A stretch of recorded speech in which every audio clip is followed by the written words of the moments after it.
Hello, Ryan here, aka Mac, and welcome. We have a new 4.1 patch to run through, plus the sandworms are finally here. As always, a huge thank you to all of my patrons and channel members. Cannot do this without you guys, so thank you so much for the support. Now, since my last video covering Star Citizen 4.1, Cloud Imperium have dropped a new patch, so today I would like to delve further into what this patch brought, but firstly, I did jump into 4.1 on stream on Friday and took off to one of these new Hathor ground locations. The locations themselves are very impressive. They are huge, so many different buildings to venture into, full of nine tails in the one that I went to that you have to fight through, kind of hordes of them. Plus there was a lot of player snipers. It was more like a World War II game. But they are very cool nonetheless. Now, I never got to engage with the actual interactions with the location, like trying to align the laser, as the frame rate for the client, for my frame rate, was just super low. It was, at times, sub 10. Now, this is going to be due to a couple of reasons. Firstly, it will be likely they need to do a lot of optimizations for this location. As we saw with the new settlements and the distribution centers, when a new point of interest comes in for the first time, oftentimes it requires a lot more optimizing, which is already getting done as it travels through the PTU. But also, specific to the PTU, Cloud Imperium often have a lot of logging going on in the background that has a big impact on client performance and server performance at that, but it allows them to gather some very important data. Now, this of course will not be the case in the persistent universe, and performance will be back to normal. But overall, I've only visited one Hathor ground location on Daymar. I never went to the space station, I never saw the other locations, and I loved the look of it. It is such a cool new addition as a point of interest, although it was a major PvP hotspot, which I'm sure will be the case in the PU once it's dropped to live. But once everyone has gotten over the new shiny, it should calm down a little and allow those in sizable groups the opportunity to profit from, I suppose, getting into the cave. This isn't going to be a place that you want to do solo, not even as a pair. It'll be quite a challenge, even just as if there's two of you. I would say minimal you want 4, but really you want more. Now, I will be trying to jump in a little bit more onto the PTU starting Monday on my stream, I suspect, trying to check out more of what it has to offer. So if you are interested in that, be sure to follow me over on Twitch, or you can simply watch here on YouTube.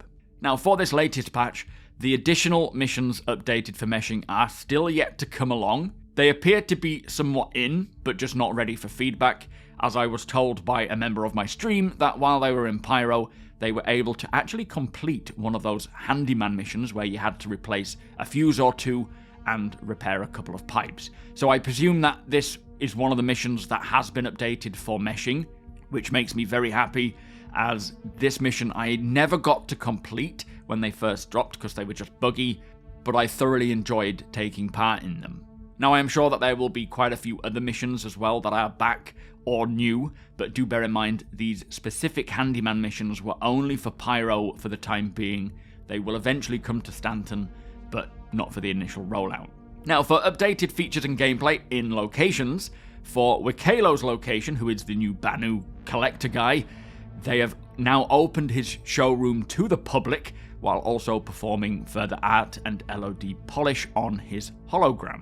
Now, I'm glad that they opened up his Emporium, because it is such a cool place. I highly suggest checking it out, as he appears to have collected quite a few oddities and artifacts. And this guy is kind of me, but in Banu form.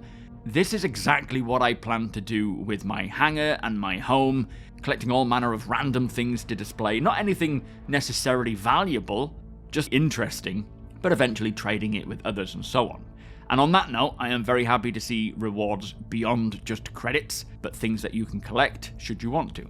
Anyway, also in locations, they have performed further art, audio and lighting polish on the Hathor facility and station.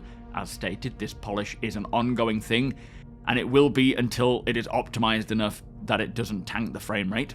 Plus, they have adjusted the Hathor space station landing pad gravity volumes. Now, for AI, as some of you may have noticed, they have finally introduced the sandworm into the game, or Valakkar, as it is rightfully known. Albeit, so far, it appears to just be the juvenile. And if you are unaware, there will be the juvenile, the adult, and the apex predator, obviously scaling in size and danger, I suppose. But on that note, has anyone actually tried driving around on the surface of Monox recently? Might be worth trying that, I think. Anyway, for the juvenile Valakkar, they will no longer perform melee attacks and will burrow and relocate when the player approaches. Also, they will now stagger more consistently, as well as the attack and death behaviours have had a polish pass. Now, I am really chuffed that this new fauna type was introduced without telling us. Very happy to see them do this kind of thing. They did state that they would do this as time goes on. Some of them they will let us know about, others we will just find for ourselves.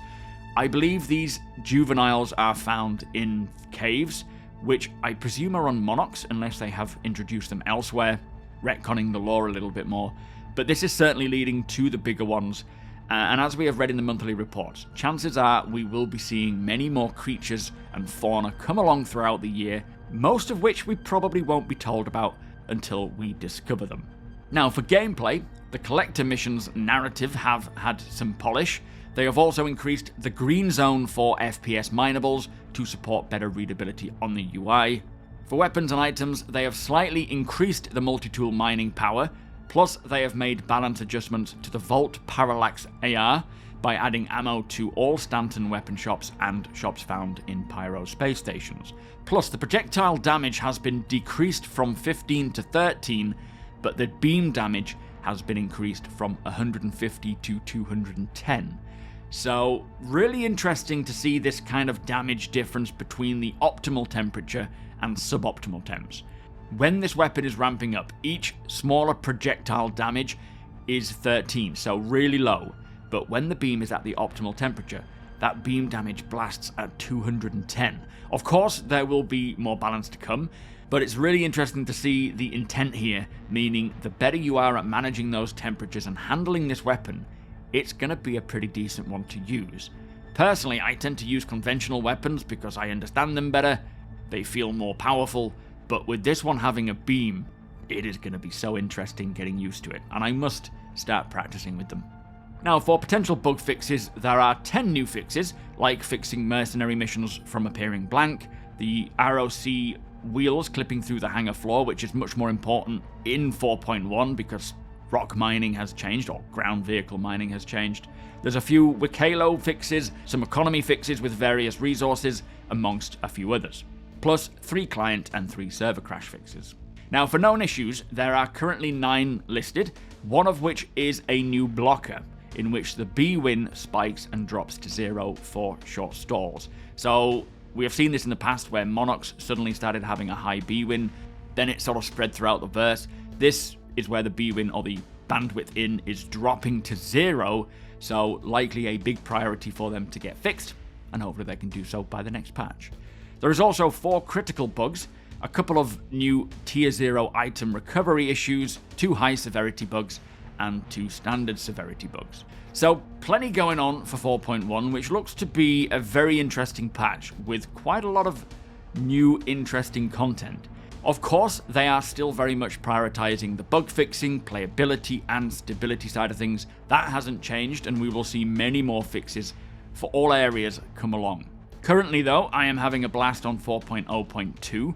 Right now I'm just kind of, when I get an hour here or there, I just head on out and do some salvage, gathering as many FPS weapons and items as well that I can store in my hangar for my org to use, while gathering other items like ship weapons, ship components, and ordnance. I've been picking up quite a lot of ordnance to trade with others, provided there isn't a bug that wipes that stuff when 4.1 goes live. I think everyone is kind of holding off on upgrading their ships too much until we see if that happens again, because it can get quite costly.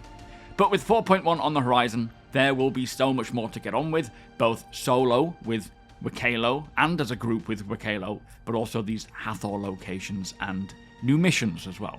Now, I am so excited right now with how Star Citizen is moving along, and it is great to see so many of my org mates jumping in together as well. There was like 10 of you on last night without me even playing, so very happy to see that, and I will certainly be joining in more as time goes on. But with that said, there will still likely be a week or two for 4.1 testing on the PTU.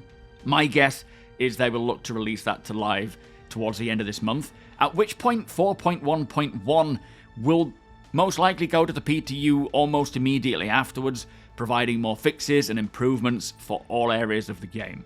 This flow of development is already night and day better, and seeing so many more of you coming back to playing is really encouraging. Now I'm going to get on with writing the monthly report video. There is a lot of very exciting updates in that report, so do keep an eye out on here for when that drops. Also, if you are interested, I do have a new YouTube channel that is dedicated to all things camping, wild camping, and outdoors. I have already shared a couple of my camping trips on there. The link is below. There will be plenty more to come, and if it is of interest to you, be sure to go and say hello. But with that said, if you enjoy my content, please do consider subscribing. As I say, come and hang out over at twitch.tv/SuperMacBrother or here on YouTube. You are all more than welcome while I stream, and if you want to jump in and join us, by all means do so. Hit the thumbs up if you don't mind, it does the channel a big favour. Tick that notification bell if you'd like to be notified when my videos go live. Again, a huge thank you to my patrons and channel members. Thank you for the support, thank you for watching, and I'll see you in the next one.